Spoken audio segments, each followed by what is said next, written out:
And then remember that the first for authorship and first negative speakers both have a 1 minute 30-second final appeal. And the gaveling procedure for those will be as follows. I'll give you this green card at a minute elapsed. I'll give you this yellow card at a minute 15 elapsed. And I'll give you this red card with a please conclude at 1 minute 25 seconds elapsed. And at 30 seconds, I'll hold up 10 fingers, I'll count down until 140, and then I'll cut you off verbally. Just for one note, if you're choosing to vote, or if you're making a motion, or if you're standing up to give a speech, please hold up your placard normally like this. But if you're giving a point of information, point of personal privilege, or point of order, or anything like that, please put your hand in front of your placard like this, so I'm able to recognize you and recognize that it's different than just a normal speech. Also, one more thing, I do have some important links to give out in the chat. I'll be live tracking precedence and recency in 2 ways. Number 1, on paper. Number 2, on Google Sheets. And I'm going to give you the link to all of that in the chat right now. This will contain the legislation, it'll contain the invite packet for this tournament, and it'll contain my precedence and recency sheet. Right, yeah, please let me know if you all are able to access that. All right, awesome. And are there any more questions about my procedure?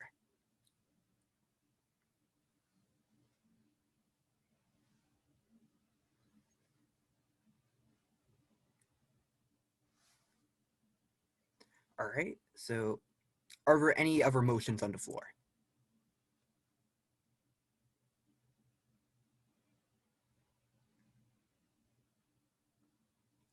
Once again, are there any motions on the floor? Senator Korsunski, or Representative Korsunski. I'd like to open the floor for docket nominations. Is there a second?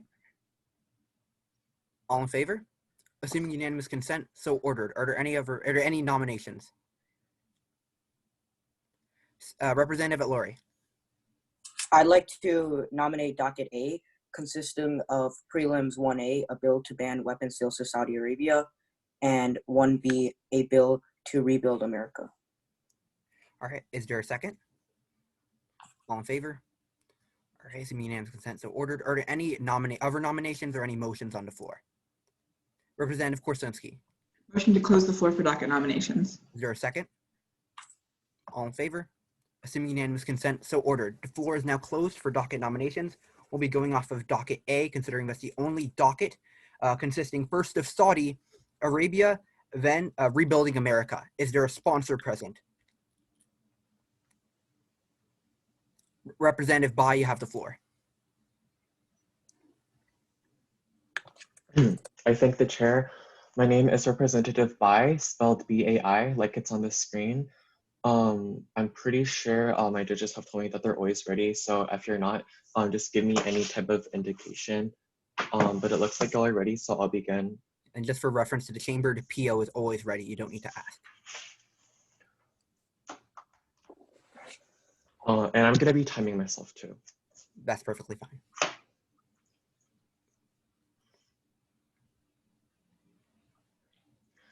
Look down at your hands, representatives, for they are stained with blood. We will never wash them clean, but the least we can do is prevent more from being spilt. The world looks on as we sell bombs like expensive paperweights, but the price of these bombs are no longer in dollar signs. They are in lives. So stand with me and affirm this piece of legislation, which suspends transfers of military weapons and intelligence to Saudi Arabia and removes all US troops within 2 years. First, let's look at the context of the war in Yemen. The Global Conflict Tracker from the Council on Foreign Relations, last updated on August 20th of 2020, tells us how the war started and the devastating impact that it has had. In 2014, Houthi insurgents took control of Yemen's capital, and they demanded for lower fuel prices and a new government. But these negotiations failed, and because of that, President Hadi resigned. His decision to rescind that resignation led to the civil war. But violence escalated when regional powers, led by Saudi Arabia, intervened. They worsened and expanded the conflict. The now proxy war has killed 100,000 people in Yemen. It's displaced 4 million more and left 24 million people in need of humanitarian assistance. They are so weak that officials worry that coronavirus will wipe Yemen off the world maps. That's why in February of 2019, the United Nations declared Yemen as the worst humanitarian crisis in the entire world. Here's why the US is directly involved. the Botswana Human Rights Group, University Group for Human Rights, and also Pax for Peace organization released a March 2019 report, which found that US and British bombs have directly killed over 1,000 civilians in Yemen. It takes no energy to turn a blind eye, but our inaction kills thousands. Civilians are bombed, starved, and sickened out of their houses and sickened out of their lives. Here's why my legislation puts an end to this crisis. First, it disables Saudi's bombing campaigns. Dalton Welsh Keru Bureau chief for the New York Times tells us in a December 25th, 2018 New York Times article that we send Saudi Arabia so much military aid that we quite literally sponsor their bombing campaigns. The New York Times further concludes that Saudi Arabia can only fly planes in the air with US support. That's why Section 1 of this bill takes needed action and is so effective. It takes away US military aid, and without that, Saudi Arabia will not be able to launch even a single airstrike against Yemen. But this also affects long-term Saudi policy. Dr. Sullivan of the University of Georgia led a July 2011 Foreign Policy Analysis Journal report and found that for every $250 million of annual military aid that we send to another country, that leads to a 34% decrease in cooperation, meaning that this bill, which takes away military aid, actually improves diplomacy in the long run. In an era where Saudi officials are acting with impunity, verbal commendation is a slap on the wrist. This bill effectively disables the murder spree Saudi Arabia is on and pushes them a step back. One day, 20 years into the future, Yemeni children will plant olive trees where their grandparents are buried, and they will know that the United States made the necessary choices to end the violence. Thank you, Speaker. Pass this bill. 3 minutes, 10 seconds. Questioners, please rise. Representative Rao. Representative, amazing speech. I just have a couple questions regarding the logistics of this bill. So does Congress have sole control over whether or not they can stop sales? Yeah, we can block sales. We can just simply say it's illegal for any arms transfers to the Saudis. So Representative, can you tell me exactly how this is illegal? Like what law does this specifically break? I'm not sure if this breaks any law at all. This law is in violation of the UN Charter, Section 51. And so I just have a couple questions. So you said that Congress has full control over this whole operation. That's not exactly true. The president actually has control over this. Okay, but we also have an extremely large say in this, and this bill provides us the implementation and the enforcement ability for that to not happen. So I don't completely understand what you're trying to say, Representative. Congress does not have sole control over this bill. No, we do have control over the bill. Like we can say that it's not legal for any businesses to do that anymore. Doesn't necessarily. Thank you, Representative Lori. Hi, Representative. So who's worse, the ACAP militant terrorists in Yemen or Saudi Arabia? I would say right now Saudi Arabia is driving the violence. Saudi Arabia has massively expanded the conflict, and it's so even if that is true, right? So let's say we stop giving weapons to Saudi Arabia. Wouldn't the ACAP militants who murder and torture innocent civilians reign supreme? So here's the thing. It's much better to solve a civil war on its own than it is to solve an entire proxy war where Saudi Arabia and Yemen are involved. By stopping the proxy war, then we can focus on the civil war in itself. Wait, so you're saying it's better to let the ACAP militants who are terrorists run the region? No, I'm saying right now it's better to effectively stop the largest source of violence, which is Saudi Arabia, so that we can better focus on terrorists without Saudi Arabia bombing civilians. So today's legislation is transferring power from Saudi Arabia to terrorists, right? Because we stopped giving them weapons? Thank you. The questioning period has elapsed. Speakers may now be muted. I thank the chair. And Representative Bai, I would recommend you get working on that final appeal. A reminder, for authorships and first negative speakers have a 1 minute, 30-second final appeal once we previous question. That being said, negative speakers, rise. Negative speakers, please rise. The chair would entertain a motion for a recess so we can figure this out. Representative Bai. I motion for a 1 minute recess just to see what's going on. Is there a second? All in favor? Assuming unanimous consent, so ordered. 1 minute recess until 1:26. So what's the split currently on Saudi Arabia? So I'm an F, but if I get like maybe one round of speeches, I can try to switch it. Okay, does anyone have a neg? Like I'm saying I could, right? But nobody has one like written at all? I have one written, like kind of like half. Can I have like a minute or two? Okay, so I have a neg that I can give if you guys extend the recess to about 2 minutes. Okay, you can go ahead and do that.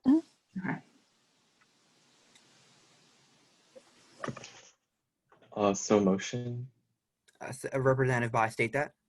to extend the current recess by 2 minutes. Is there a second? All in favor? Assuming unanimous consent, so ordered. The recess will last until 1:28.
All right, it is now 1:28. The recess period has now elapsed. Seeing that we left off in a speech and affirmation, negative speakers, please rise. Representative Korsunski, you have the floor. I thank the chair. That's Representative Korsunski, Korsunfsky, pronounced Kor as an apple Korsunski. Assuming all my judges and PO are ready, I will also be timing myself if that's all right. That's perfectly fine. Okay, awesome. Then I will begin. If I were to ask you to point out Yemen on a map, you'd probably point in the direction of the Middle East. More likely than not, your finger touching the map would have more accurate aim than the foreign missiles that would be used to kill the Houthis and innocent civilians if we pass. So negate, because first, passing this legislation actually results in more civilian deaths. Mr. Bai champions the false claim that a vote in the affirmation would end the killing of civilian lives. Let's look at why that is fundamentally false. First, we have to understand that if the United States were to stop selling arms to Saudi Arabia, that does not mean that they would suddenly not have access to these arms. Instead, it simply means they would turn to other nations. Politico explains in October of 2018 that if the US was to stop supplying Saudi Arabia with weapons, they're simply going to take that money and spend it in Russia, China, or someplace else. So Mr. Bai, understand that while you think that Saudi Arabia needs US support, they actually just need support of a major power, meaning they can't fight this war on their own, and they're going to get it in other places. But as Britannica explains in November 2018, the US streamlines its weapons, seeking greater accuracy and lower explosive power. Meanwhile, Russia, perhaps to make up for its difficulties in solving guidance problems, concentrates on larger missiles and higher yields. We all know our major competitor for arms is Russia, and all of this far behind. But understand that we don't just lose influence, and we don't just lose sales. We actually kill more people in the process of affirming this bill. Because if they go to nations like Russia, they're actually going to be in possession of missiles who aren't as accurate as United States weapons. Meaning, if Saudi Arabia will continue to fire weapons into Houthi camps, but when they use these foreign arms, they're actually going to correlate to more civilian killings. Mr. Bai, you're so concerned about the lives of innocent civilians. I don't want to leave them to fight the war on their own. I am a congressperson, not a cartographer, but I ask you to draw the line at hundreds of thousands of casualties and vote in the negation. Because next, when Saudi Arabia has more control over regions, there's actually a greater incentive for nation building in Yemen that's currently in shambles. Saudi Arabia has actually been working to stabilize Yemen because a volatile nation does not serve anyone's interest. Carnegie Endowment for International Peace explains in April 2019 that Saudi Arabia announced long-term plans to focus on developing infrastructure in Yemen. This program includes building and expanding industrial, educational, and medical facilities, complete with state-of-the-art technologies. Saudi Arabia is currently increasing their focus on humanitarian aid and infrastructure in Yemen. So Houthis are only able to maintain power there due to chaos. That's how they took power and that's how they keep it. Understand, the first step is stopping that instability. We need to continue supplying Saudi Arabia with arms if it means that we fundamentally alter the playing field so that Houthis can no longer continue to wreak havoc. A vote in the negation to help Yemen civilians who are facing one of the largest famines, one of the most detrimental humanitarian crises. Understand, the United States, the UK, the UN are all providing aid, and it will be that much more effective if we negate. Because if we pass, we bring more instability. But if we vote in the negation, it means we get to fund infrastructure and help people of Yemen who are in such deep trouble get back on their feet. Because now that we've pinpointed, the affirmation just perpetuates the problem. If you want to solve it with accuracy, you will vote in the negation. Thank you, speaker. Time of that speech, 3 minutes, 7 seconds. Questioners rise. Senator Anderson. So won't infrastructure developments just be delayed by the war? So this is a claim that Saudi Arabia has intended to focus on infrastructure now. So they can actually continue on building infrastructure while there's this violence because a vote in the affirmation only promotes that violence. We're not promoting violence. If we're going to keep providing these weapons, that's going to keep fueling the war, and those deaths are only going to increase. Okay, so if we continue to provide weapons, we give them accurate missiles who can aim specifically at Houthi camps. If we stop providing their weapons and they go to Russia, they all of a sudden have explosive missiles that catch so many more civilians in the crossfire.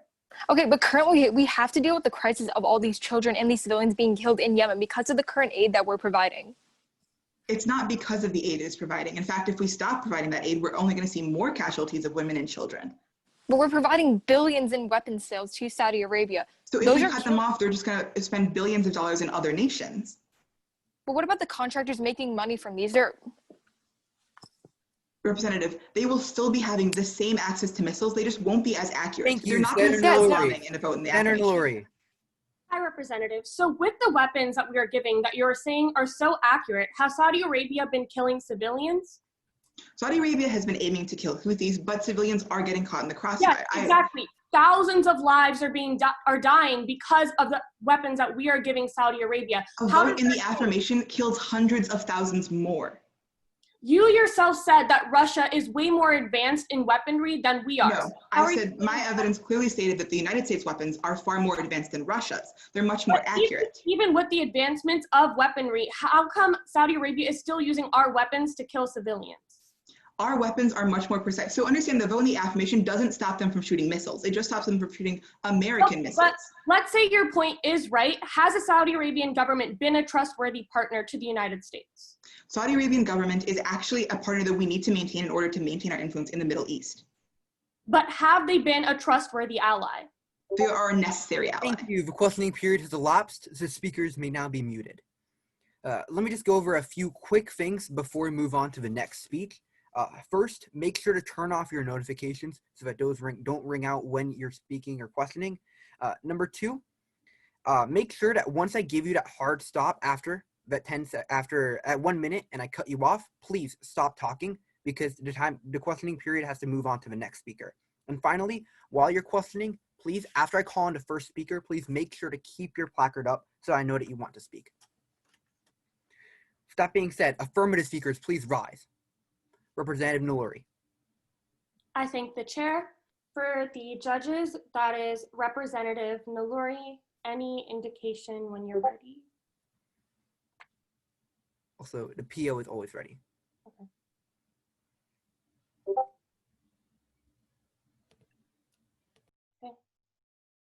Is Judge Davis ready? Yeah, always ready. Just go for it. Okay. A darkness hangs over the Middle East. Yemen is struck with war and famine, and people are fleeing their homeland. The United States is just sitting back and watching this injustice, but it has the power to shed a light on this humanitarian crisis by passing today's legislation. Stand with me in the affirmation of today's legislation because 1, the Saudi Crown Prince is an untrustworthy partner, and 2, because of international support to stop arms sales with Saudi Arabia. Now, the young Crown Prince of Saudi Arabia, Mohammed bin Salman, has been abusing his partnership with the United States from the start. According to Jason Razian of the Washington Post, in April of 2019, during his short reign, the Crown Prince went beyond his capabilities by blockading Qatar, abducting the Prime Minister of Lebanon, intervening in the Yemen civil war, and ordering his team to murder American reporter Jamal Khashoggi. Now, Representative Kerensky says that we must maintain our alliance with Saudi Arabia. But I don't see maintaining our alliance with Saudi Arabia as a good thing, given the injustices and the untrustworthiness of this government. Through all of this injustice, we continue to sell arms with Saudi Arabia. The short-term economic benefits from arms sales pale in comparison to the dangers of doing business with such an untrustworthy leader. In fact, according to Thomas Friedman of the New York Times, in November of 2018, the current Crown Prince sees no limit to his authority, and part of his power stems from America's continued support to Saudi Arabia despite the severity of his crimes. As our name stands next to Saudi Arabia's as one of its allies, we are a contributor to the inhumane acts of the Crown Prince and the Saudi Arabia. We should be punishing Saudi Arabia for what it is doing, not rewarding it with more weaponry. We can't even trust the government of Saudi Arabia with our weapons. How does it make sense that we still continue to do arms sales with them? Second, pass today's legislation because of international support to stop arms sales with Saudi Arabia. According to The Guardian, in February of 2017, the United Kingdom plans to halt arms sales with Saudi Arabia, and 20 different human rights organizations are pressuring the UN to blacklist Saudi Arabia for its cruelty. If we pass today's legislation, we can give these countries the final push to end arms sales with Saudi Arabia. By stopping arms sales, we are sending a message to the international community that we do not support these human rights violations, and we can convince other countries in the United Nations to do the same. When we pass, we not only withdraw US arms, we cause the withdrawal of arms from our allies as well, stopping the war. Now, this is especially important when we consider that the United States and the United Kingdom are the world's leading arms suppliers to Saudi Arabia. According to Julian Borger of The Guardian, in October of 2019, the US and UK make up around 80% of all weapons sent to Saudi Arabia. Congressman, let us no longer give Saudi Arabia the power to murder civilians with our weapons. Affirm. Thank you, Speaker. Time of that speech, 3 minutes, 5 seconds. Questioners rise. Representative Korsunski. Hi, Mr. Larry. So let's continue our previous line of questioning, right? If the United States stops supplying arms to Saudi Arabia, that does not mean Saudi Arabia is left with no arms, right? Yes, it would, because when we withdraw our arms, we are convincing other nations, our allies, Okay, so that are we're convincing already on the verge of wanting to stop arms sales with Saudi Arabia from dropping their arms. And given Okay, that we convince our allies. Sure, but how about the countries that aren't our allies, like Russia and China? We don't convince them to do anything. We give them a $100 million deal. Okay, given that Russia and Saudi Arabia are currently in an oil war, I don't see why Russia would want to give their weapons to Saudi Arabia. But what about the claims Putin has made in the past about how he's willing to make these transactions with Saudi Arabia? What's happening now? What's happening now is that Russia and Saudi Arabia are not on good terms. Okay, what about countries like China? Doing arms sales with Saudi Arabia. Okay, what about countries like China? Why aren't they able to provide the hundreds of millions of dollars of weapons to Saudi Arabia? Okay, in comparison to Russia and the United States, China has not shown advancements in weapons. Thank you. Are there any other questioners? Are there any other questioners? Seeing that there are, Representative Korsunski. Okay, so I agree with you. China has not seen advancements of weapons. Doesn't that mean that their weapons are more dangerous? Not necessarily. Okay, you have to think about what kind of message we are sending to the international community by supporting Saudi Arabia as it continues to do these human rights violations. Okay, but Saudi Arabia isn't only committing human rights violations, they are also building infrastructure and sending humanitarian aid. But I listed off to you at least 5 different human rights violations that the Crown Prince of Saudi Arabia alone has done. Okay, but is he the only, but is the Crown Prince of Saudi Arabia the only one operating in Yemen? Okay, he is a major representative of Saudi Arabia. But is he the only person operating from Saudi Arabia in Yemen? Sure, I don't. He's the only one? No, that is not what I'm saying, but I'm saying that he has abused our partnership Saudi Arabia has abused our partnership with the United States. It doesn't make sense for us to continue trying to be their ally when they clearly don't respect our alliance. How does helping them fight a humanitarian crisis make us their ally? Because they aren't fighting the Speakers has elapsed. crisis, that they're Speakers continuing. may mute their mics. Just one reminder that when I give you that 1 minute hard stop, please stop talking. All right. Negative speakers, please rise. Representative at Lori, you have the floor. I thank the chair. This is Representative Lurie, spelled A-T-L-U-R-I. Again, that's A-T-L-U-R-I. I believe both judges said they were ready and the appeal is ready, so Yeah. I'll start in about 5 seconds. Awesome. In today's debate, leverage is paramount. And in our close relationship with Saudi Arabia, they hold a key to that leverage. With oil and U.S. counterterrorism at an all-time importance, today's legislation shows them how to leverage millions of Americans. Negate. But first, you fail because this bill will increase Saudi Arabia's economic leverage against the United States. Let me be the first negative speaker to acknowledge that the Saudi Arabia's oil trade is very important. That's because they have lower prices from competitors like Russia that give them the upper hand.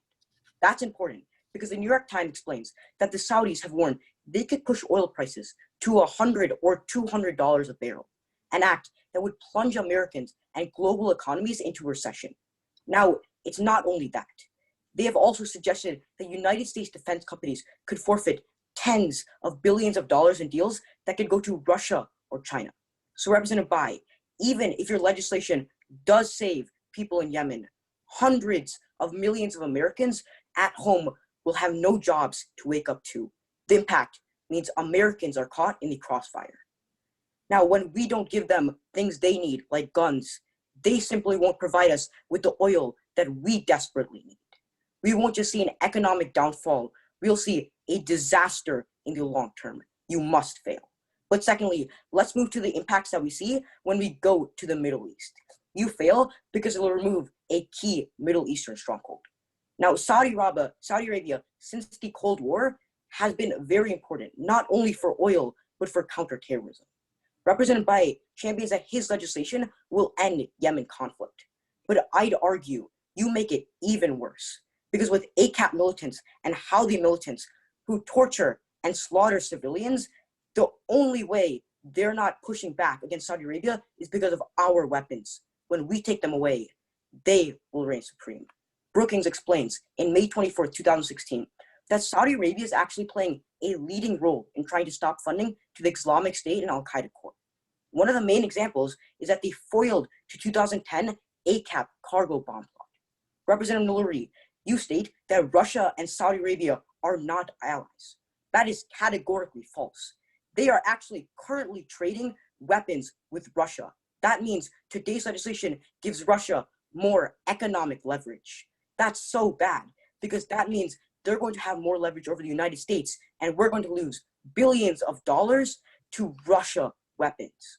Not only this, but ACAP and ACAP militants will reign the region and US weapons will not be there to protect them from all the innocent constituents.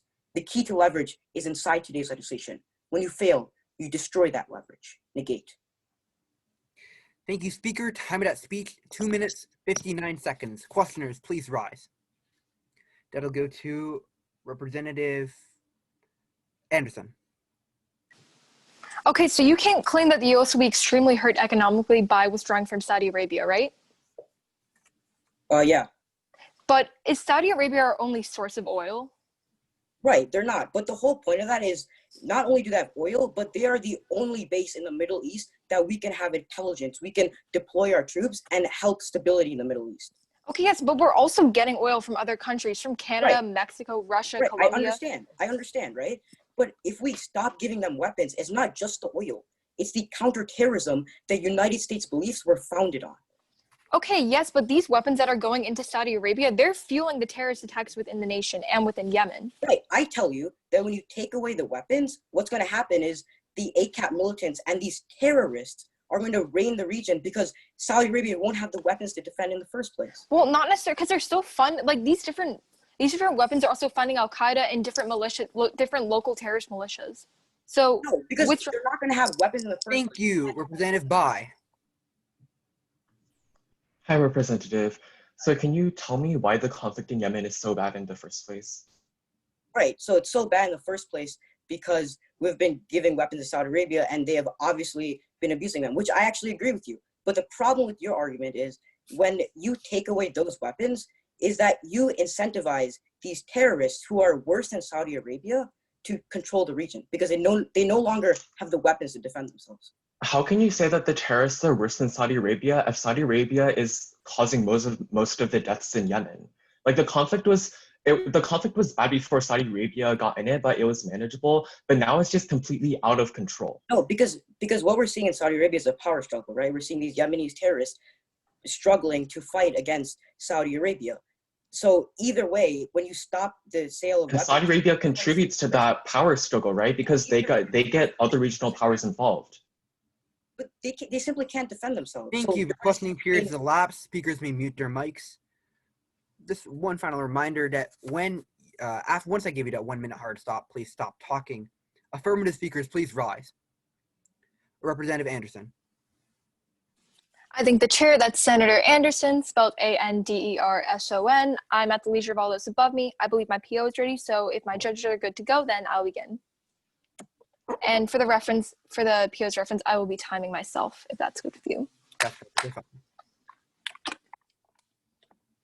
Also, the judges have stated previously that they're always ready. On March 25th, 2015, the first bullets in Yemen rang out. And since then, 100,000 people have died, many of whom were looking down the barrel of an American-made gun. It's high time that this Congress takes action and ends this problem for good. Now, first, you passed today to hold U.S. defense contractors accountable. This legislation stops them from profiting from a war that kills thousands of innocent civilians in Yemen. In the status quo, 3 U.S. defense contractors, Raytheon, General Dynamics, and Lockheed Martin, all profit from Saudi Arabia's ventures in Yemen. Now, Representative Bai scratched upon the surface of the Yemeni lives lost, but let me expand upon his ideas. Reuters, on October 30th of 2019, reported that Lockheed Martin alone recently closed a $28 billion deal with the Trump administration in Saudi Arabia. That's $28 billion in weaponry that will be used to kill civilians in Yemen. The Human Rights Watch, in its 2019 yearly update, stipulated that in 2019 alone, nearly 7,000 people have died because of Saudi-led airstrikes. Instead of waking up to beautiful blue skies, the children of Yemen wake up to shrapnel and smoke. Except our efforts in Yemen have almost completely been in vain. Now, Representative Korstansky continues to ignore these thousands of deaths and instead worries about the threat of Russia, who is currently in an oil war with Saudi Arabia, as Rep. Nalluri mentioned in questioning. China hasn't shown much advancement in weapons, but when we look to Brookings on July 20th of 2020, a relationship between Saudi Arabia and China is functional and that they'll achieve weapons, but it's not strategic on the world stage. The U.S. must pull out of Saudi Arabia to therefore have a higher appeal to our foreign allies as well as save these lives. Now, we also look to Brookings on May of 23rd, 2019, which also describes that Saudi Arabia's ventures in Yemen have yielded nearly no success, with no new land being taken and barely any terrorist strongholds being taken.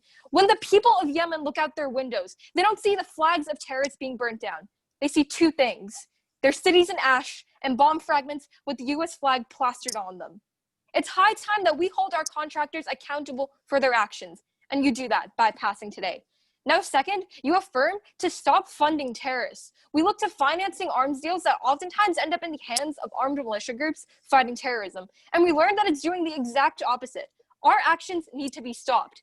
A CNN investigation from February of 2019 reported that the arms we sell to the United Arab Emirates have been found repeatedly in the hands of Al-Qaeda, Salafi militias, and Islamist extremist groups. It is deplorable that this Congress has not yet cracked down. It is disrespectful to pass up this opportunity. Representative Korstansky and Representative Outluri value policy over people, but bombs and bullets have broken Yemen. And it's time we piece it back together by affirming this legislation today to save the lives of these Yemeni civilians and to finally give them the justice they deserve. Thank you, Speaker. Time of that speech, 3 minutes, 3 seconds. Questioners rise. Representative Outluri. Hi, Representative. So in terms of technology and bombing, which country's technology is more accurate, Russia or the United States? Okay, well, we mentioned that United States technology is more accurate, but we're still like, we're saying that we can't, they're not just going to turn to Russia automatically because of the oil war. So even though there's a fear among the negation that they're going to turn to Russia and that they're going to ally against us, they're in a war, so how will that benefit either of them? Okay, right. So let's say they don't have weapons from the United States, and they've already started trading with Russia for weapons. And let's say they do go ahead and acquire bombs, and they're less accurate. Wouldn't that create more of a like more incorrect accuracy and hurt more civilians? Okay, yes, but that's just that's just a thought, not a thought. That's just something that's coming up in the future. We can't necessarily guarantee. That's not a guarantee. We're currently seeing the lives of these Yemeni civilians being lost, as I proved in my speech, because of these United States arms. So right, we can't. I would agree. But like, how about we focus on that instead of focusing on a possibility that won't Thank necessarily. you, Representative Rao. Hi, Representative. Can you tell me exactly how the U.S. is preventing the Houthi rebels from taking supplies being sent to the Saudi Arabia and Yemen? You tell me. So they're not. Simply put, Pompeo right now in the office, the only thing that he's been doing to prevent all our supplies from getting into the hands of Houthi rebels is just put out statements saying, please let this pass through. How is United States continuation of Saudi Arabian arms sales going to prevent that from happening? If we keep this trade, then the Houthi rebels won't get arms, but we can still send food. They won't get arms, so we're not going to be fueling the war, because it was currently our billions of dollars in aid that were funding the weapons, and they were funding other several terrorist attacks within the region. So once again, I'm saying, like, will this bill stop the Houthi rebels from starving all of Yemen? We're not necessarily saying that, but we're saying that the U.S. won't contribute to that, because our arms sales, as we've seen, have been a pretty big. That. If the U.S. is like sending food and stuff towards Yemen, and the questioning period is elapsed, speakers may mute their mics. Seeing that that was a speech in affirmation, negative speakers, please rise. Negative speakers, please rise. The chair highly frowns on a one-sided debate, but debate must continue. Affirmative speakers, rise. Representative Rao, you have the floor. Hello, representatives. My name is Senator Rao. I'm speaking for the first time in this legislative session. Last name spelled R-A-O. I'm speaking on the affirmation. I believe everyone is ready, so I'll just get started. So just before you begin, barring no objections, seeing that Representative Rao is the last speaker, after this speech, I'm going to unilaterally move the previous question. No man is above the law, and no man is below it. Nor do we ask any man permission when we ask him to obey it. No matter what grounds this debate must fall under, the one that always will remain supreme is legality. And I'm just here to tell you that fundamentally speaking, Saudi Arabian arms sales are illegal. But first, I would like to do something a lot of affirmation speakers before me neglected. I would like to refute everyone on the negation's highest grounds. Now, Senator Krasinski tells us her highest ground is that Russia will swoop in and get power over the Middle East the moment America pulls out of their arms sales. However, she's under the notion that the United States is attempting to keep peace in the status quo. According to Reuters in May 2020, they say that all the US government has done to prevent supplies from getting stolen by the Houthis is to simply ask them to allow aid to follow through. So right now, America is funding both sides of the war, indirectly and directly. Under this passage, the U.S. can still send food, water, and supplies, but by continuing to send arms under the status quo, what we're doing is fueling the continuation of the war. What's going on is that upon passage of this bill, we can prevent this double arms sales. We're preventing this continuation that's going to be existing in the status quo. Now, on Representative Atuluri's highest ground, he's focusing on the economics. He's focusing on how much of an economic loss there would be to America if we pass this bill. But I want to talk about something, again, fundamentally wrong with this argument, and that is that he is valuing the dollars more than the lives of the people.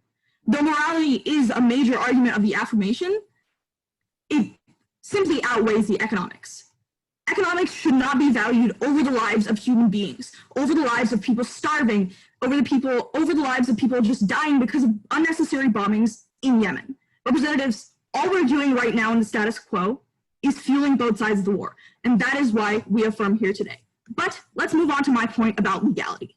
So, what law is this what law is the Arms Sales exactly violating? It's the Armed Export Control Act. Now, the AECA establishes how military assistance can be used.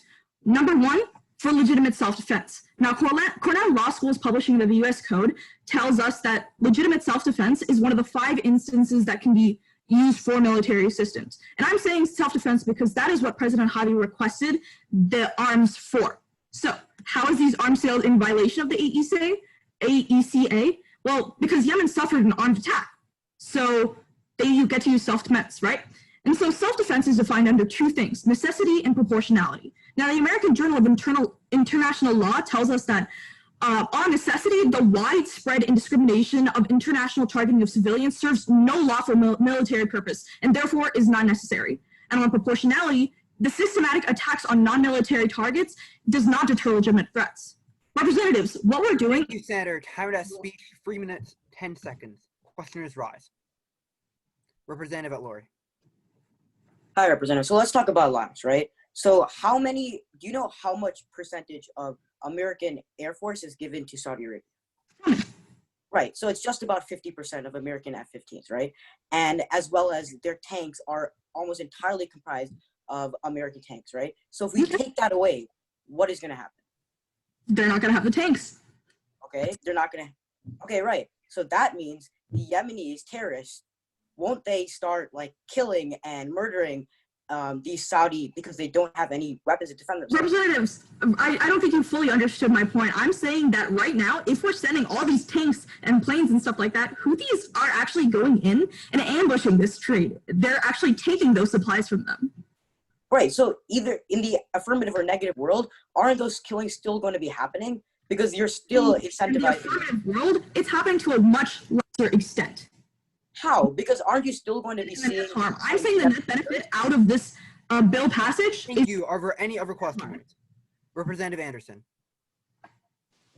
So who are these arms sales funding within Saudi Arabia? Tell me. What did you say? Sorry. May you repeat? Yes. So there are different terrorist organizations that are being funded like this, like Easter attacks within Sri Lanka. So when we pass today, are we distancing ourselves from both Houthis and from these? We're doing our best to do that, yes. Yes, so sorry. You're on the same side.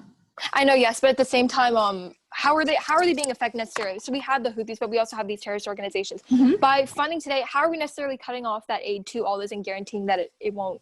We're simply preventing the Houthis from taking all our arms that we're— No, but the Houthis, but as well as these other terrorist organizations like the— Well, this bill is specifically talking about Saudi Arabia. So in the future, we can pass bills that target those specific terrorist organizations. Right now, we're talking about Saudi Arabia and the Houthis. Thank you. You still have time. Thank you, yes. Oh, yeah, thank you. No, because I was saying how they're also within Saudi Arabia, like they're the Wahhabis who they have this religious manipulation that they're putting upon. Periods of elapse, speakers may mute their mics. Just 2 notes here. First, make sure while you're speaking, please do not go over the grace period at 3 minutes, 10 seconds. I will verbally cut you off there. And number 2, make sure that once I give you that 1 minute hard stop, please stop talking. Seeing that was the last speaker on this bill, I'm going to unilaterally now move to previous question. But before that, we do have a final appeal given by the authorship and first negative speakers. So Representative Bai, since you were the author, you will get the affirmative final appeal whenever you're ready. So all of the judges in PO have told me that they're always ready, so I'm just gonna go ahead and begin. And also time myself. That's perfectly fine. Over the course of this debate, there's been a key divide between 3 separate issues. The first issue is our allyship of Saudi Arabia. Senator Khorsand argues that our allyship to Saudi Arabia is extremely important, and Senator At-Lurie just simply wants cheap oil. But Senator Nailuri on the affirmation points out how we cannot support a country, no matter how good they are, if they are violating human rights. What we need is diplomacy. And remember, in my sponsorship, I proved how by reducing the amount of military aid to a country, we also improve diplomacy in that relationship. So on the affirmation, we can deal with a diplomatic ally, while the negation, we continue to fuel a corrupt regime. The second issue is the conflict in Yemen. Senator Khorsand and At-Lurie think that this bill causes a power imbalance, empowering terrorists. However, Representative Anderson successfully proved in her speech that Saudi Arabia's campaign against the terrorists is not successful at all. And remember history. The Yemeni conflict is only bad because Saudi Arabia got involved in the first place. On the affirmation, we deal with a civil war and terrorism, but the negation, we deal with a proxy war fueled by regional powers. The third impact that will win this debate is Yemeni lives. Senator Korsunzi say that Saudi Arabia is just going to get to China and Russia, and because the weapons are less accurate, it's going to result in more deaths. However, Senator Anderson and Nailori point out that they currently have an oil war with Russia, and the infrastructure is going to take a massive amount of time to build. So it's simple. On the affirmation, you save Yemeni lives and you preserve humanity. Thank you, Representative Bai, for that final appeal of 1 minute 30 seconds. We do now have a first negative speaker final appeal. So Representative Korsunski, whenever you're ready. I thank the chair. Once again, it's Senator Korsunski, core as in apple core, Sunski. If all my judges and PO are ready, then I will begin. Representatives on the affirmation have been gambling with the future of Yemen in one of the biggest humanitarian crises. But while they've yielded their power insufficiently, I have been counting the cards, and the odds don't look good. Today, let me explain why negating is the only way to beat the dealer. First, let's address the concerns of civilian death, championed by Mr. Bai and Ms. Naluri. Far too many civilians are getting caught in the crossfire of this civil war. But Ms. Naluri, in wanting to withdraw our weapons, wants to endanger even more of them. First, we have to understand that every single impact on the affirmation that they have offered you today is contingent on the fact that when US withdraws troops, Saudi Arabia won't turn to other nations. So Mr. Lurie proved in his speech why they can turn to Russia and China. But Ms. Anderson and Mr. Lurie had cited that the oil war won't permit that. But first, I turned to Fortuna in April 2020 that claims Putin and the Saudi monarch have actually come to end their hostilities through making compromise. So why would they turn to Russian weapons? Well, even in 2018, Business Insider explains that Saudi Arabia continued interest in Russia made advanced air defense systems. In fact, Saudis actually resisted US requests to disavow their interest in buying these weapons and continued talks with Moscow. Now, Lurie and Anderson conceded that a relationship with Saudi Arabia and China is plausible, but they also conceded that their weapons aren't as advanced. Ms. Rao mistakes the negation as money hungry, but I am not concerned with economics or influence. I'm concerned with lives. Now that I've proved to you that US weapons are replaceable, understand that every impact of the affirmation ultimately fails, and their desperate attempt of peace and prosperity is flushed, because as I proved in my speech, no other nation currently has comparable technology to the US, meaning missiles and gunfire will pervade in the world of the affirmation, and those hundreds of thousands of civilian casualties will turn into millions. The only way not to lose to the dealer today is a vote in the negation. Thank you, Representative Korsunski, for that final appeal of 1 minute 39 seconds. We're now going into voting procedure on this legislation. All that wish to pass preliminary bill 1, bill for Saudi Arabia, please rise. 1, 2, 3, 4, and all those wishing to fail. 1, 2. On a vote of 4 to 2, this bill clearly does pass. Congratulations to Representative Bai. Seeing that we've ended debate on Saudi Arabia, the next bill on our docket is P2, which concerns rebuilding America. Do we have a sponsor on this bill? Representative Korsunski. Seeing a natural break in debate, I motion for a 5-minute recess. Is there a second?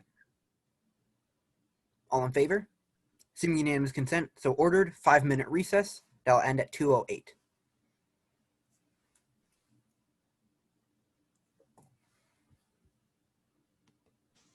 Wait, guys, just curious though, does anyone have like a sponsor prepped?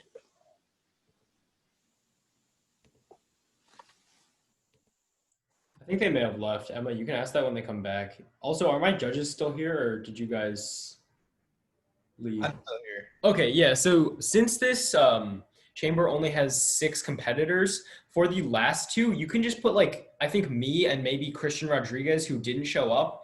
I think Joey does want like a top 8. I'm not exactly sure how that looks, but yeah, since it only has 6 people, you can put like the PO and me or something just for the last 2. Okay, cool. Yeah, for sure. Yeah.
All right.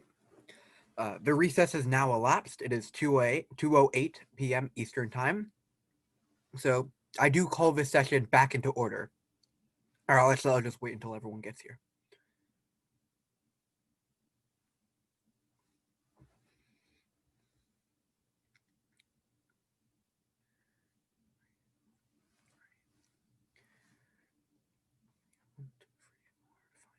We are missing one. Wait, are we? All right. So we're good. Everyone has returned. So at 2:09 p.m. now, I do call this session back into order. We last left off on preliminary bill 1, which is Saudi Arabia, but now we're moving on to debate on preliminary bill 2, which is rebuilding America. Is there a sponsor present? Is there a sponsor present? Representative Rao. Motion for like a 1-minute in-house recess. You're a second? All in favor? Assuming unanimous consent. So ordered, 1-minute recess. That'll end at 2:10. So if I just get like maybe like 2 minutes of recess time, I'm like, I can write an authorship right now. Does somebody have- Representative Lori. Motion to extend recess by 2 minutes. Is there a second? All in favor? Assuming unanimous consent. So ordered. Recess will now end at 2:13. Does somebody have a first neg also they can give so that we don't have this issue once again? Perfect. Okay, cool. Okay, all right, perfect.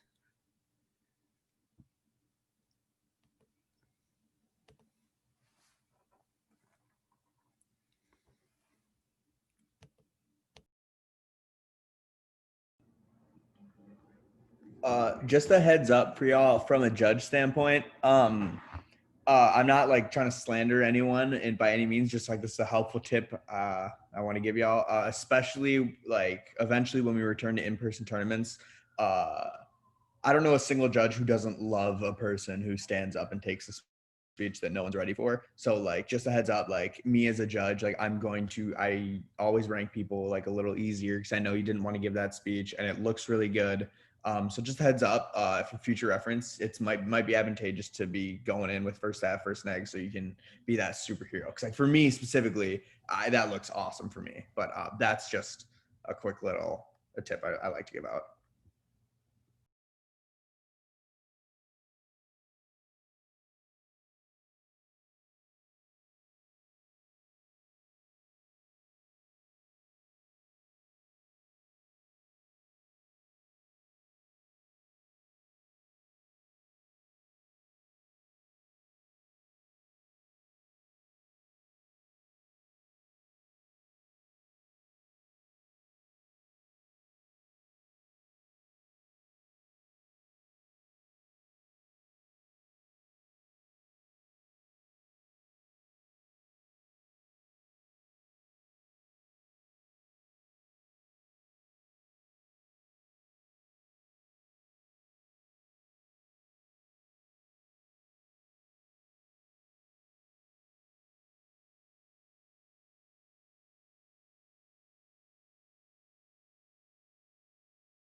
So it is 2:13. I do call this session back into order.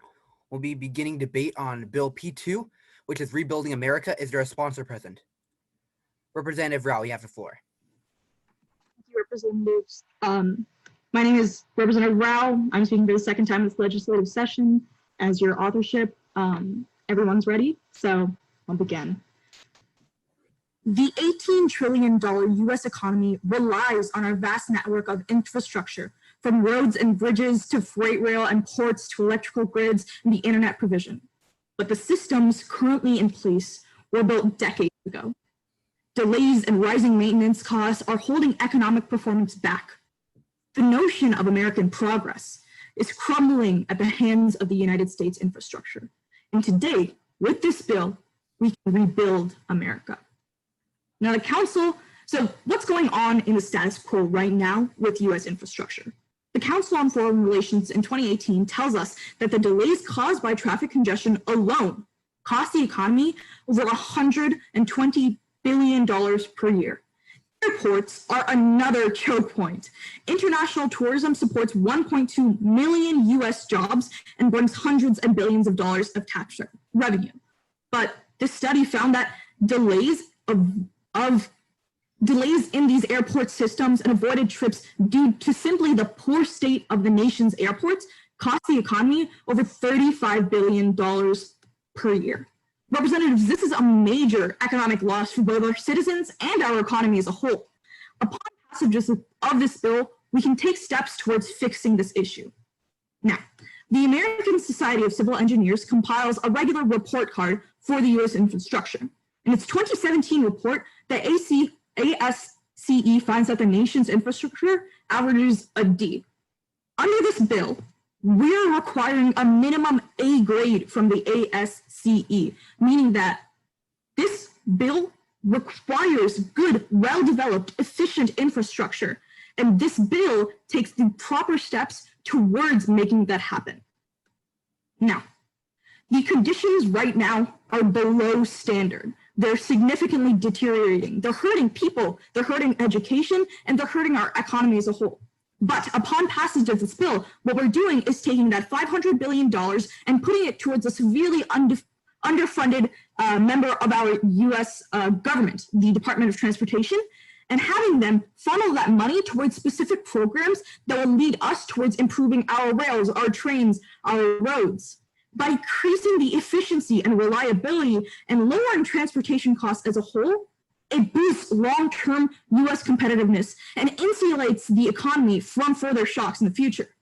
It also directly adds demand to employment with building, with continuation of structure improvements. It's going to expand our job market as well, increasing our current state of unemployment from minimal to optimal.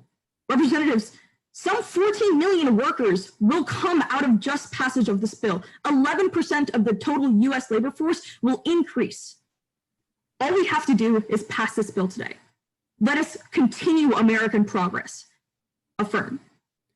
Thank you, Representative. Time of that speech, 3 minutes, 10 seconds. We're now entering 2 blocks of 1 minute mandatory questioning. Questioners rise. Representative Naluri. Hi, Representative. So how is today's legislation funded? This legislation is funded through a gas tax. And do you think a gas tax is the most equal and efficient source of funding for today's legislation? I mean, if we're talking about low-income families not able to afford gas taxes, then we can talk about how a lot of low-income families actually require public transportation. And under this bill, they're not really going to be using these cars. They're cars that require gas taxes. They're going to be using our public transportation system. Okay, but what about that, the whole period of time that is required to even build all of these public transportation services in the first place? Aren't we essentially making our rural and low-income constituents pay for today's legislation? The status quo our rural constituents don't use cars as much as we like to believe. They actually use public transportation like buses and train systems way more than cars in the status quo. This bill directly helps the people you're saying it hurts. Okay. Thank you, Representative Korsunski. Hi, so do all types of transportation have, let's say, electric alternatives? I guess so, yeah. Okay, so things like, let's say, trucks and cars, they all have alternatives, right? I mean, they're developing alternatives, I guess, in the status quo, but they're not readily available to the market.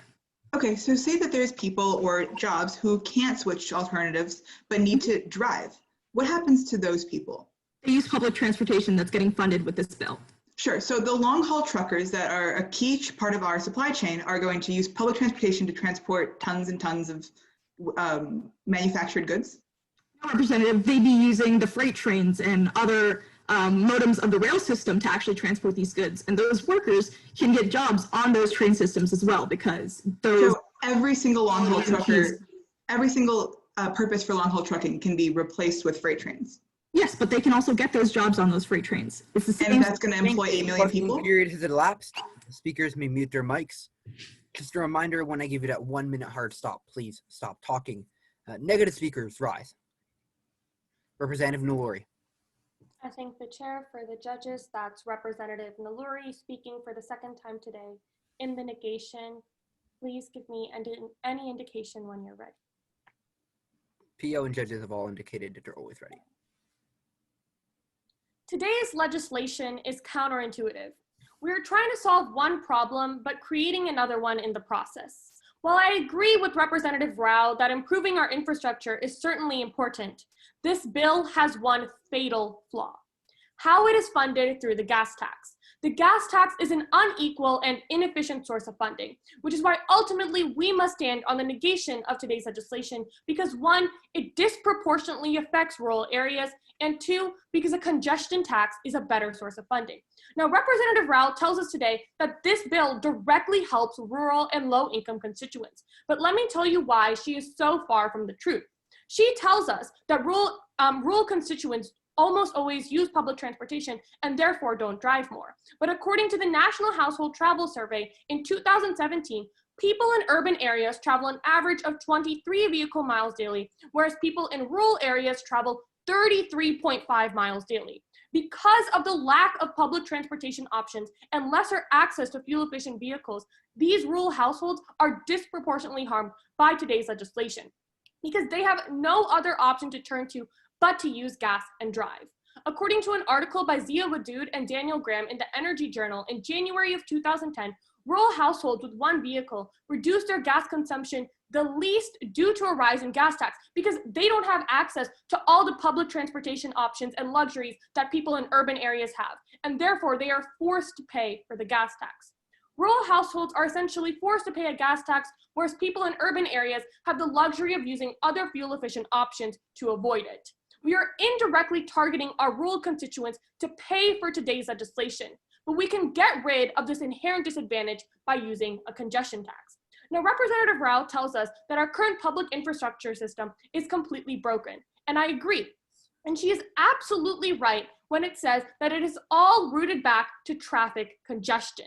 According to a study by Nural Helma in May of 2014, vehicle overloading is one of the major factors that leads to public infrastructure damage, meaning the entire reason we have to debate this issue in the first place is because of traffic congestion. Now, to deal with this issue, instead of using a gas tax that disproportionately harms rural constituents, the best mechanism of funding today's legislation is through a congestion tax. As senior transportation reporter Andrew Hawkins explains, in March of 2019, with the congestion tax, motorists would be charged a fee to enter the overcrowded and busiest parts of cities, which means we would be funding today's legislation equally so that our rural and low-income constituents are not harmed, but we would also be addressing the root cause of this issue, traffic congestion. But most importantly, as Adam Millsap of Forbes explains, in April of 2019, with the well-designed congestion tax, we would be paying for today's legislation on a per-car basis. I would certainly pass today's legislation if all it did was improve our infrastructure, but it comes at the cost of our rural and low-income constituents. Negate.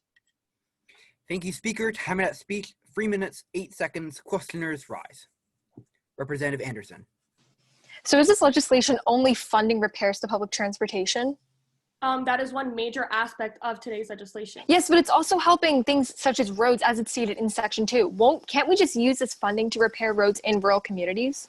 Okay, my main issue with today's legislation is how it is funded. It's funded through the gas tax, meaning it's disproportionately harming our rural and low-income constituents. It simply doesn't make sense for us to use a gas tax when a congestion tax is a much more efficient alternative. Yes, but it's going to help in these rural communities because we're repairing the roads and repairing the infrastructure, so that way cities can run on a smoother basis. But why, even if it is helping our rural communities, why are we using a gas tax where rural and low-income constituents are essentially paying for this legislation when we can just use a congestion tax where everyone has to pay equally?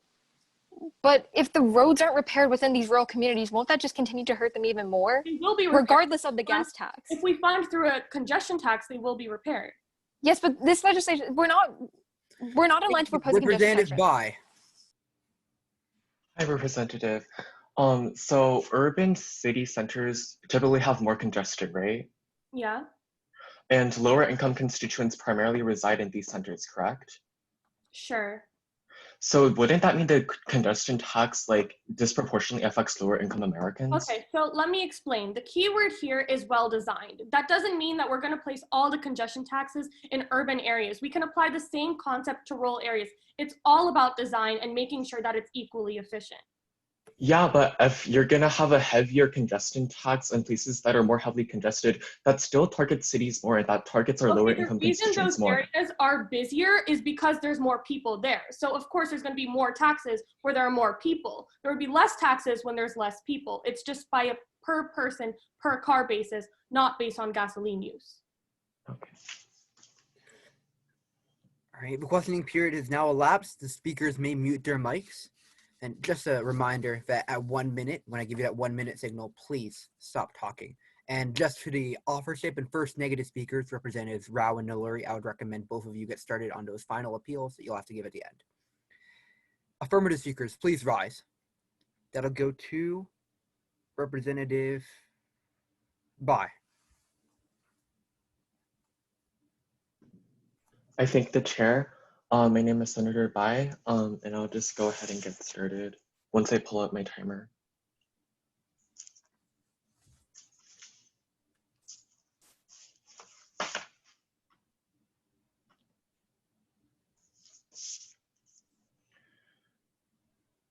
Every single day, we go outside of our homes into this great country that is called America, but we drive for hours upon hours on broken pieces of asphalt.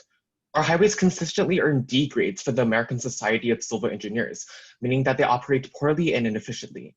Aside from the fact that even my performance in math class is better than this, the fact that we have let this continue for decades is outrageous. So stand with me and affirm. First, because this bill boosts the economy. On May of 2016, the American Society of Civil Engineers released a report as part of a series called Failure to Act, calculating the cost of government inaction on Americans. What they found was that if we keep up this current state of infrastructure, it's going to come at a cost of $3,400 per year to every single American family. So let's do a cost and benefit analysis of this bill on the economy. First, the cost. Using statistics from Dr. Antonio Bento of the University of Southern California that he provides in a June 2009 report in the American Economic Review, we see that by raising the gas tax by 131.6 cents, that comes at an added cost of about $230 per year for American households. That's a total loss of about $30 billion. That might seem like a lot, but now let's look at the benefits. Which Representative Rao explained but didn't provide statistics for. Dr. Josh Bivens, Director of Research at the Economic Policy Institute, released a July 2017 EPI report stating that by investing $500 billion in infrastructure, which this bill does, we add $875 billion to the GDP and also added 5 million jobs to the economy. The costs clearly pale in comparison to the benefits. But now let's look at Representative Nailuri's counterplan. In questioning, she tried to explain to me that the cost of this tax is going to be distributed evenly. But what she fails to understand is that every single family isn't going to pay the same amount of tax. If you live in a more congested area, you're going to go into congested areas more, meaning that you have to pay the tax more often than those who live in primarily rich suburban areas. This means that by passing this bill, we're taking a cost of about $230 over a cost of $3,400. Pass this bill and see 5 million more Americans find employment. But second, pass this bill because it increases private sector engagement. In a September 27, 2018 interview at UPenn, Dr. Joe Gomes of the Wharton School explains that private sector investment in infrastructure development stalled but dropped after the 2008 Great Recession. It's never rebounded because public sector funding is low. Dr. Richard Geddes of Cornell led a May 2017 policy brief for the Committee on Economic Development and stated that private sector engagement has largely driven development innovation. They find more cost-efficient ways to complete projects, and the projects they do have better impacts and are completed faster. In fact, by increasing spending by $500 billion, we increased productivity growth by 0.6%, meaning 2 million more people find employment every single year. Some senators might be worried about the effect of gas taxes in America, but the state of our poor infrastructure has an overarching taxing effect on the health and welfare of constituents. Your affirmation vote Thank can you, solve that. Speaker. Time of that speech, 3 minutes, 10 seconds. Questioners, please rise. Questioners, please rise. Representative At-Lori. I'm sorry, they'll actually go to Representative Newlery. My bad. Okay, so if the entire idea behind a congestion tax is that people are avoiding congested areas, how would people in urban areas still be paying more? Okay, because sometimes you can't ignore congested areas. What if your workplace is in a congested area? Okay, You still have to go there every single day. Okay, but if I tell you that this congestion tax isn't just going to be placed in urban areas, it's all about design. It's going to be placed such that people in rural areas and urban areas still have to pay the same amount. How is that still a How are they paying the same amount of tax if people in urban areas have to go into these congested areas more? Okay, it's based on how many people are in that area. So if there's more people in an urban area, then of course more people are gonna have to end up paying the tax. Because there's less people per square foot of area in a rural area, less people are gonna have to pay that tax. But they also have to pay that tax more times because they go into congested areas more. Okay, but I think you're failing to understand that you don't have to place Thank you, Representative At-Lori. Hi, Representative. So in today's legislation, isn't the gas tax hurting the low-income constituents that infrastructure is trying to help? Okay, so here's the thing. Gas taxes do have an impact on low-income constituents, but the overarching benefit in this bill is the economic benefit. What we're saying is that we're gonna create millions of more jobs every single year, and these are gonna go primarily to lower income constituents. Right, so how much high-paying jobs are you talking about? I'm not talking about high-paying jobs. I'm talking about people who are unemployed and they're struggling to find jobs. We need the economic rebound. Okay, right, but even then, right, even if they're able to find jobs, if they're constantly being taxed at a higher rate in rural areas, isn't that significantly worse? Okay, but here's the thing. The effect of this gas tax is massively outweighed. I told you that it's about $230 per year. Right now, they're paying over $3,000 for our infrastructure because it's so bad and it's ruining their cars and they have to pay for it.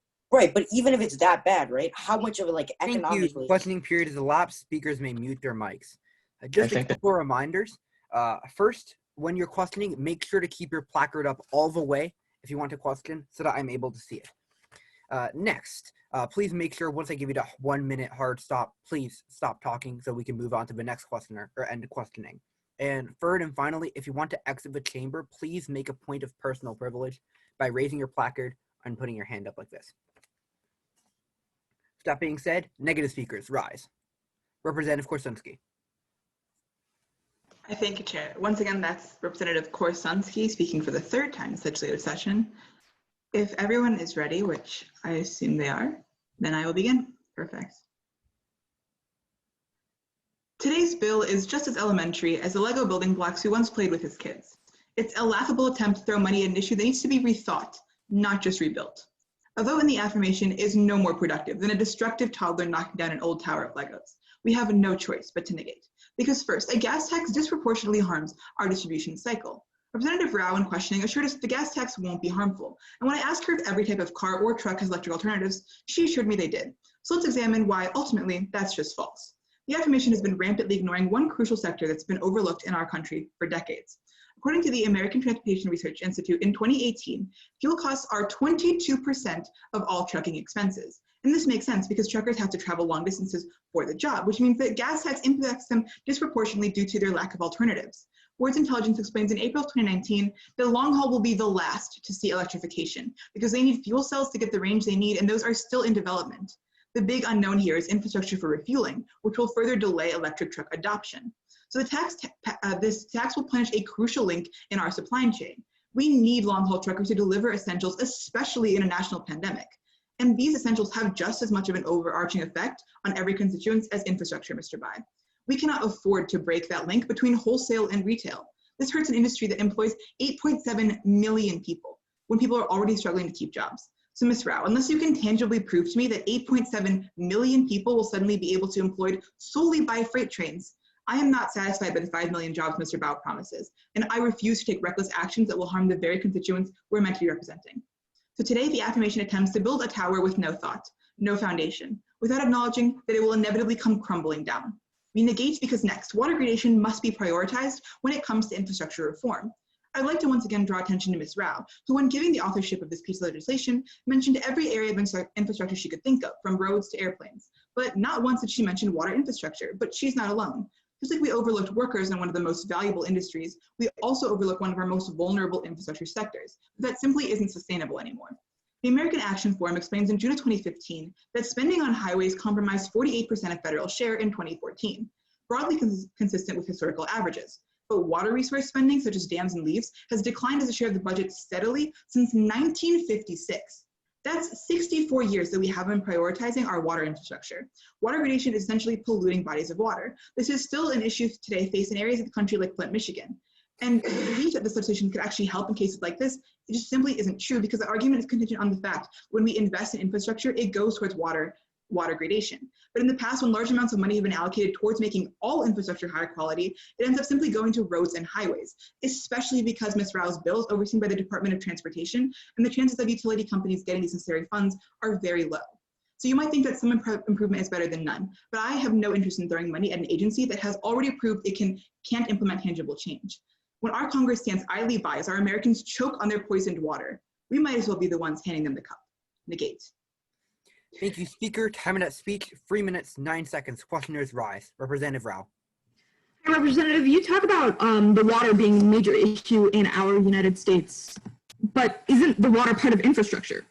Sure, but as you can see, in past times when we've allocated money towards all infrastructure, it just ends up going towards roads. So when we talk about like infrastructure in general, and we're funding $500 billion towards infrastructure, and if the United States Department of Transportation is told to also fund all sectors of infrastructure, electric, water, rails, roads, then they're going to fund water, right? That's exactly what they've been told in the past, and they have yet to fund water infrastructure. I'll believe it when I see it. So let me tell you the reason why they haven't funded specific programs like this in the past. It's because, number one, they had no money to do so in the past. The U.S. Department of Transportation has been cut, bled dry by this administration, and by funding them with money, won't they have more money to put money towards water, electric, roads? I have just proved to you that over time, as much as we've been investing in infrastructure, they haven't been investing though, Representative. $100,000 or if it's $10, it's always going towards roads. Representative Anderson. Okay, so you claim that these long-haul truck drivers are going to be hurt economically by the gas tax, right?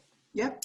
Yes, but what about the roads what about these unrepaired roads that are going unnoticed? If they get injured, then those costs are much more substantial than that of a gas tax. How does that weigh against your current argument? Okay, so 48% of all highway structure was the federal share.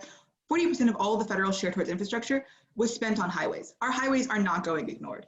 Our long-haul truckers are.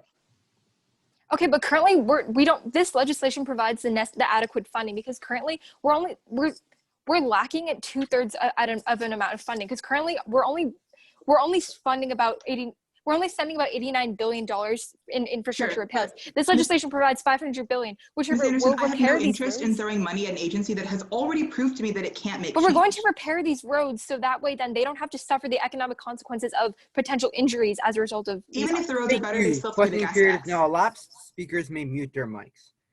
Just a couple of things there. Number one, once again, once I give you that 1 minute hard stop, please stop talking. And number two, please wait until I call on questioners to raise your placards. Thank you.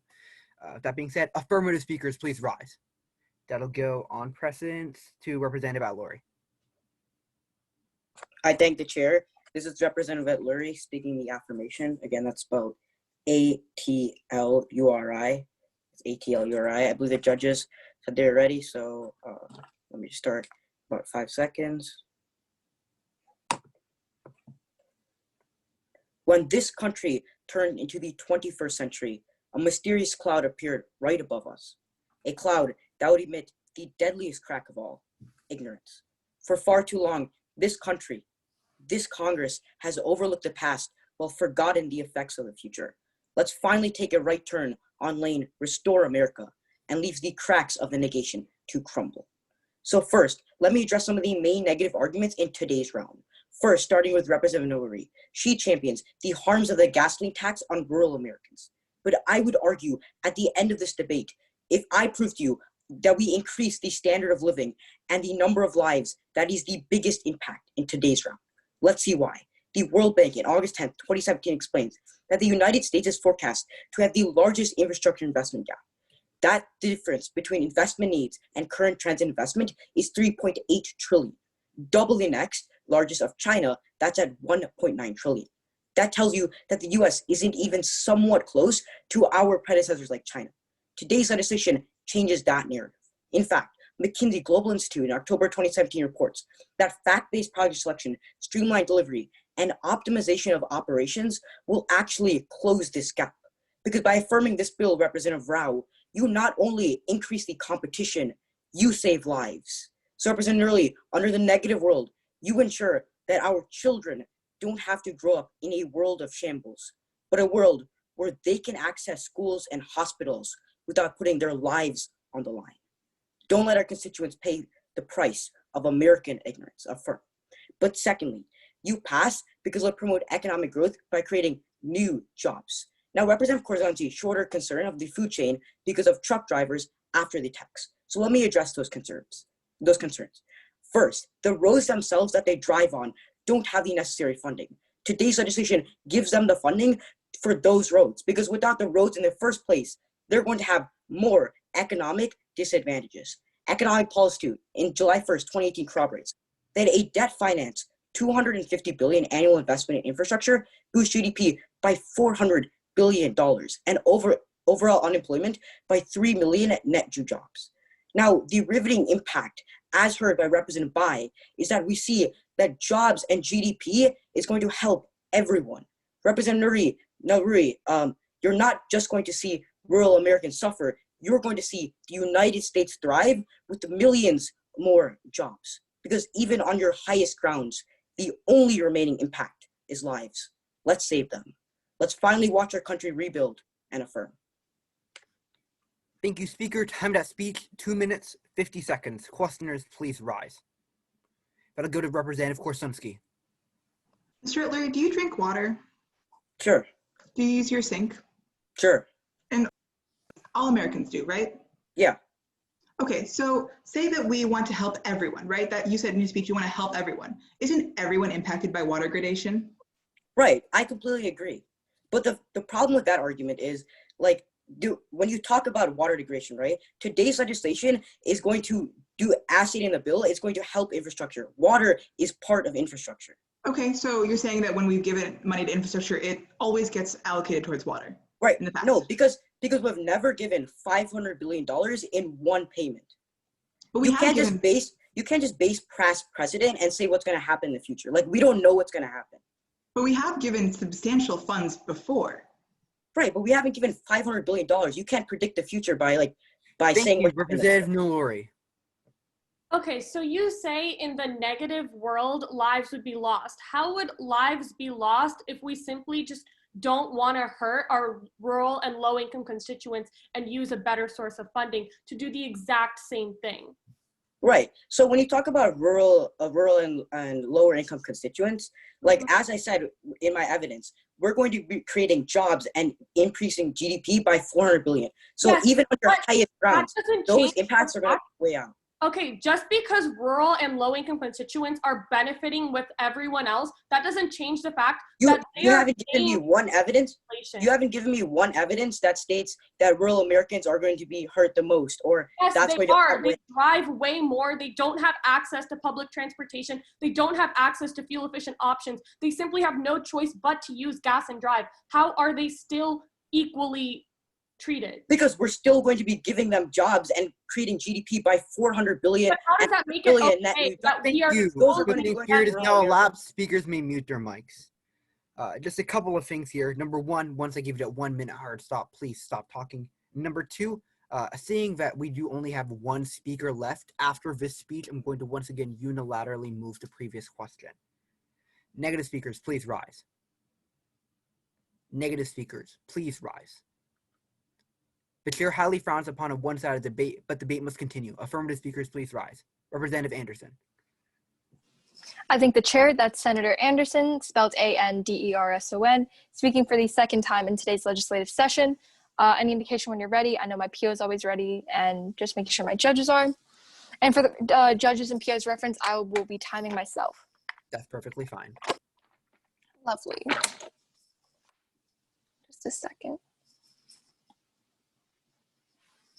Every day before COVID-19, I took the New York City subway to and from school.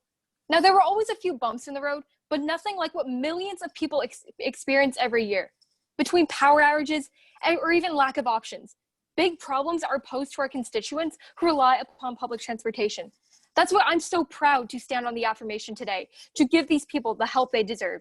Now, first, I've passed today because it benefits lower income individuals. Now, Representative Nellary claims that a gas tax, which is funding this legislation, will harm lower income constituents, but we must weigh that against their lack of transportation alternatives and inequality within their communities. Now, we looked to Scientific American in May of 2017, which states, according to new research, pedestrians in the poorest neighborhoods of Montreal were 6 times more likely to suffer traffic injuries than pedestrians in the wealthiest neighborhoods. Our low-income constituents are disproportionately being harmed by the unrepaired roads and aren't receiving as much attention as their wealthier counterparts.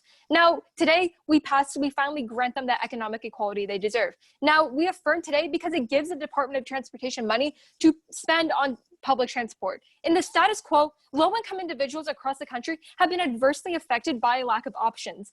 Now, let's examine how this is a problem. Bloomberg on August 13th, 2018 reports that once cars arrived, nearly every U.S. transit agency slashed service to cut costs, instead of improving service to stay competitive.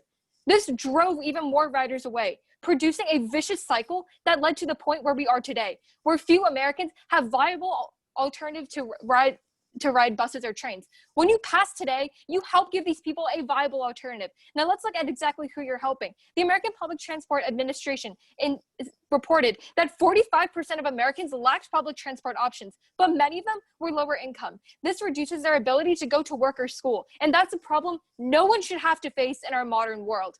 In a world where 45% of our constituents are unable to have public transport, we need to crack down and pass today's legislation. Now, second of all, let me be the first on the affirmation to tell you today that by passing, we reduce our nation's carbon footprint by decreasing the number of people of driving cars. With gas prices going up and up, more people are seeking alternatives to driving their cars, which we give them that today by passing. We need to see how many people this actually affects. Art Guzzetti, Vice President of Fiscal Times in April 2017, described that roughly 78 million Americans share the ethos that if a car is what's most accessible, I'll take it.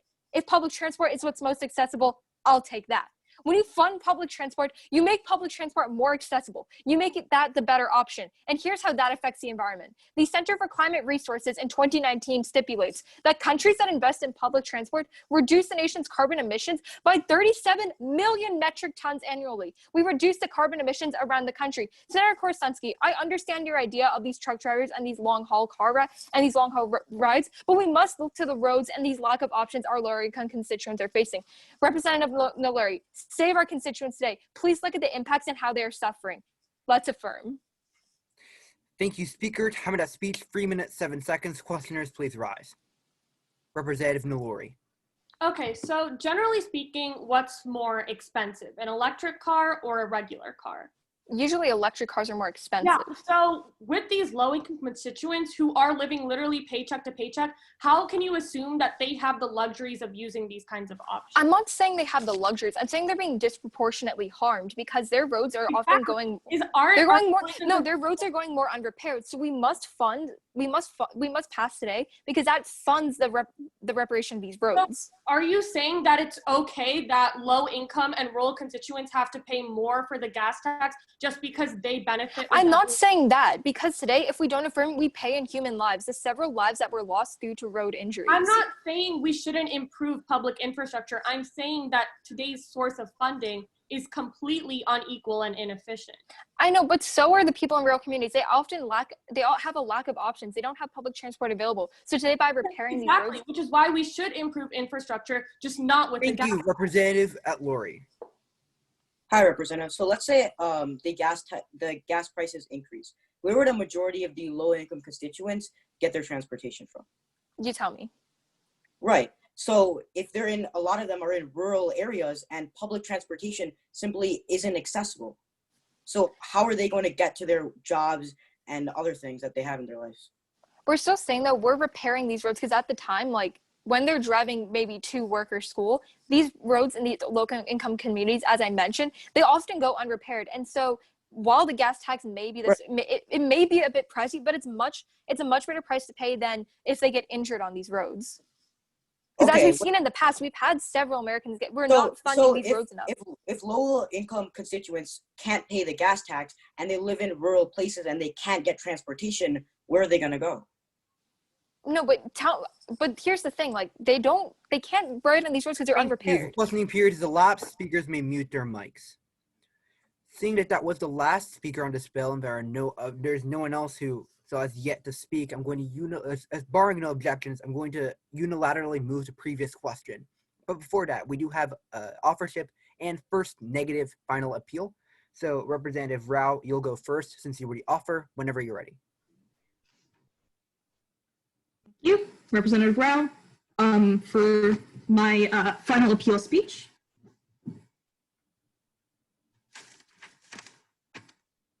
We cannot build anything without a strong base. Without a foundation, there's nothing to grow from. And every single person debating here today agrees that U.S. infrastructure is our foundation for a better tomorrow. We unilaterally agree that U.S. infrastructure is bad, but let's take the negation on their individual higher grounds. Representative Lurie champions the fact that rural and low-income communities can't afford these gas taxes. But let me just tell you some facts on the status quo. The U.S. Census in 2020 tells us that over 50% of low-income individuals use public transport. Over 60% of rural families use public transport. Representatives, they want this increase in infrastructure. They don't mind paying the gas tax because the more people who get funding towards U.S. infrastructure, the more people who can go and use this infrastructure. They're using it, and the only reason they aren't using it more is because they don't have as much access to it as they could. Under this legislation, we provide that access to them. Representative Krasinski's main point was about water and truck drivers. Now, let me just tell you one thing, generally speaking. The only reason that the Department of Transportation has generally overlooked water in the past is because when we give funding to the U.S. Department of Transportation, what we do is give them specific parts of the bill to pass, right? So we tell them to fund highways, etc. But in this bill, there's no specification. They want to fund water, Representative, and we will fund water. What we are doing with this bill today is making a better future for our children, our grandchildren, and generally for our own constituents. Pass this bill. Thank you, Representative Rao, for that final appeal of 1 minute and 37 seconds. Now we have Representative Naluri, seeing that you're the first negative speaker. You have your final appeal whenever you're ready. Selective hearing is a phenomenon when a person appears to only hear what is important to them. And I would say the affirmation in today's debate has a phenomenon known as selective caring, where they only pay attention to the supposed benefits of improved infrastructure without considering the negative repercussions of a gas tax. First, I would like to address a major misconception in today's debate. The affirmation, almost every speaker champions a point that today's legislation is good because it improves infrastructure, and they assume that the negation doesn't agree. The negation's issue with today's legislation isn't that it's improving infrastructure, it's with how today's legislation is funded.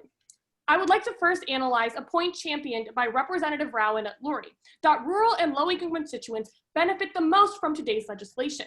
But based on straight facts alone, on average, rural constituents drive more and low-income families can't afford fuel-efficient options. Regardless of who benefits from today's legislation, with the gas tax, the only people who end up paying for today's legislation are our rural and low-income constituents.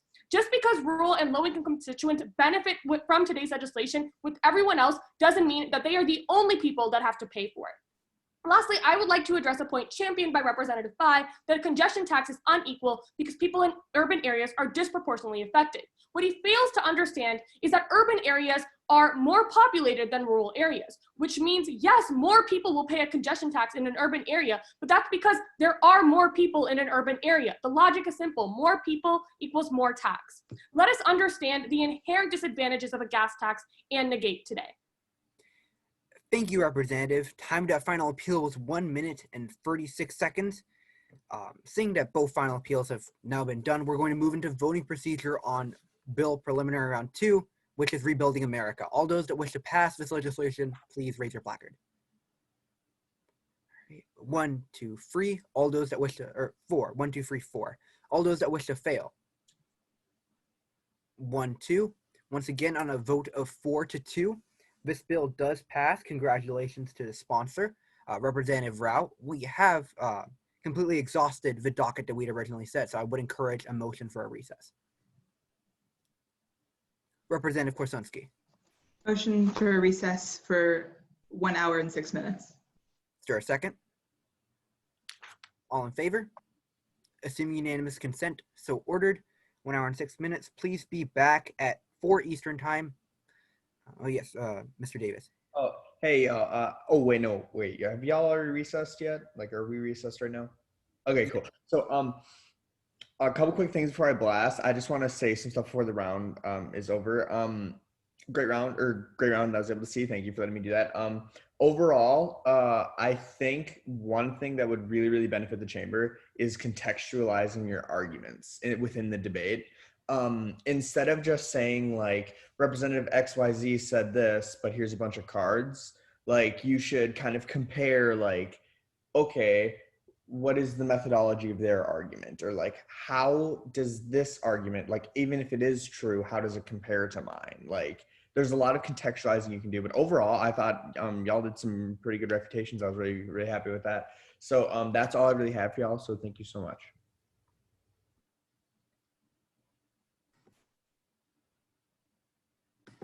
Before everyone goes to recess, can we like kind of agree on our docket for the second round? Are we doing private prisons and then ranked choice voting, or are we going to do ranked choice voting then private prisons? What's Does anyone have on both? So like if one's really heavy on one side, we'll leave that for the second. Yeah, do y'all want to get splits on both of them first? Yeah, what's Yeah. the Yeah. So private Okay,